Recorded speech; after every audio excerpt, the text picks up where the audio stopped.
2 నెలల క్రితం నెల్లూరు నగరంలోని అయ్యప్పగుడి సమీపంలో గొల్లపల్లి చెన్నయ్య అనే వ్యక్తి హత్యకు గురైన విషయం తెలిసిందే. ఈ ఘటనపై పోలీసులు కేసు నమోదు చేశారు. 2 నెలలు గడుస్తున్నా ఇంతవరకు ఈ కేసులో పురోగతి లేదని ఎంఆర్పీఎస్ నాయకులు ఆరోపిస్తున్నారు. ఈ మేరకు నెల్లూరు నగరంలో వారు నిరసన ప్రదర్శన చేపట్టారు. చెన్నయ్య హత్యకు కారకులైన వారిని వదిలేసి కేసును తప్పుదోవ పట్టిస్తున్నారని పోలీసులపై వారు అనుమానాలు వ్యక్తపరిచారు. ఘటన జరిగి 2 నెలలు గడుస్తున్నా ఇంతవరకు ఈ కేసులో పురోగతి లేదని అన్నారు. ఇప్పటికైనా సమగ్ర విచారణ జరిపి అసలైన దోషులకు శిక్ష విధించాలని వారు డిమాండ్ చేశారు. లేదంటే బాధిత కుటుంబం తరపున ఆందోళన కార్యక్రమాన్ని ఉధృతం చేస్తామని హెచ్చరించారు. నా పేరు గొల్లపల్లి శ్రీనివాస మాదిగ, ఎంఎస్పీ జాతీయ నాయకులు, ఎంఆర్పీఎస్ ఎంఎస్పీ పశ్చిమ గోదావరి జిల్లా ఇన్ఛార్జి. ఈనాటి ఈ కార్యక్రమానికి ఇచ్చేసినటువంటి ఎంఆర్పీఎస్ నాయకులకు, ఎంఎస్పీ నాయకులకు, నా మాదిగ రక్త బంధువులకు, ముఖ్యంగా మీడియా మిత్రులకు మాదిగ రిజర్వేషన్ పోరాట సమితి మందకృష్ణ మాదిగ తరపున ఉద్యమ నమస్కారాలు తెలియజేస్తున్నాం. పెద్దలారా, ప్రజాస్వామికవాదులారా, గత 2 నెలల క్రితం ఇదే నెల్లూరు నగరం అయ్యప్పగుడి సెంటర్ నందు మా సోదరులు గొల్లపల్లి చిన్నయ్య అత్యంత కిరాతకంగా, దారుణంగా హత్యకు గురి కావడం జరిగింది. ఆ సందర్భంలో పోలీసు పెద్దలు 7 బృందాలుగా విచారణ చేపట్టి జిల్లా వ్యాప్తంగా అనేక విధాలుగా విచారించి అంతిమంగా తోడు పండుకున్నటువంటి ఒక ఉపాధ్యాయుడు వెంకటేశ్వర్లు ఈ హత్య చేశాడని అరెస్ట్ చేసి చూపడం జరిగింది. అరెస్ట్ పట్ల ఎంఆర్పీఎస్ ఆ రోజు నుంచి ఈ రోజుకు అనేక మార్లు ఐఓ గారిని కానీ, లేదా డిఎస్పీ గారిని కానీ, లేదా ఎస్పీ గారిని కానీ ప్రత్యక్షంగా పరోక్షంగా కలిసి అనేక మాటలు ఈ కేసు విషయంలో అనేక అనుమానాలు ఉన్నాయి. ఈ కేసు విషయంలో విచారణ మంచిగా జరిగినట్టే జరిగింది, అంతిమంగా తప్పుదోవ పట్టింది.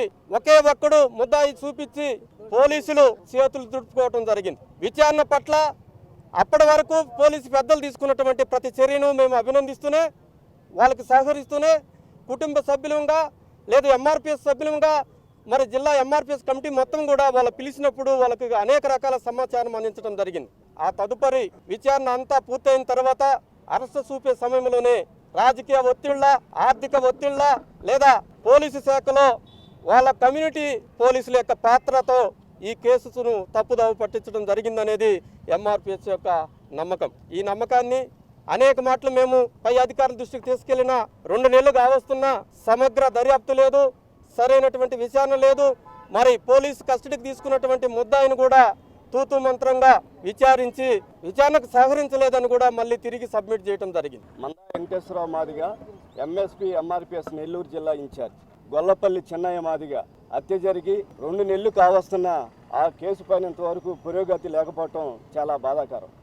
ఎందుకంటే ఎలాంటి ఆధారాలు లేని కేసులనే ఛేదిస్తూ మరి వాళ్ళకి శిక్షలు వేస్తున్నటువంటి సందర్భం మనం చూస్తూ ఉన్నాం. ఎంతో టెక్నాలజీ వచ్చింది, నార్కో టెస్టులు అని అయ్యని చాలా టెక్నాలజీ వచ్చింది.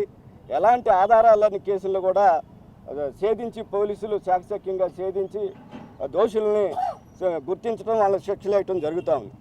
చిన్నయ్య ఒక మాదిగ కావటం వల్లనే ఇంతవరకు 2 నెలలు అవుతున్నా కానీ ఫలానా దోషులని కానీ వాళ్ళని పట్టుకోవడం, గుర్తించడం కానీ, వాళ్ళని శిక్షించడం కానీ ఇంతవరకు పోలీసులు చేయకపోవటం, దీని పట్ల మాదిగల ప్రాణాలంటే, దళిత గిరిజన ప్రాణాలంటే ఈ పోలీసులకి లెక్కలేదన్నది అర్థమవుతూ ఉంది. మరి తక్షణమే ఇప్పటికీ 2 నెలలు అయిపోయింది, తక్షణమే ఆ దోషులను గుర్తించాలి, వాళ్ళని శిక్షించాలి.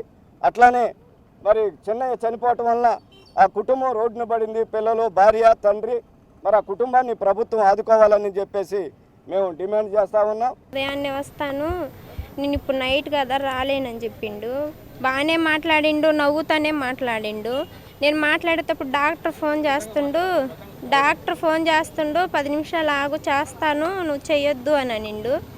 మళ్ళీ 5:30 కట్ చేసి నేను మధ్యాహ్నం లోపల వచ్చేస్తాను, డాక్టర్కి కొన్ని విషయాలు చెప్పిండు కదా ఆయన, అవి కూడా మనము చేసుకోవాలి కదా అని మాట్లాడేవాడు. ఏది మాట్లాడినా డాక్టర్కి సంబంధించిందే, డాక్టర్ అమ్మకు సంబంధించే మాట్లాడేవాడు.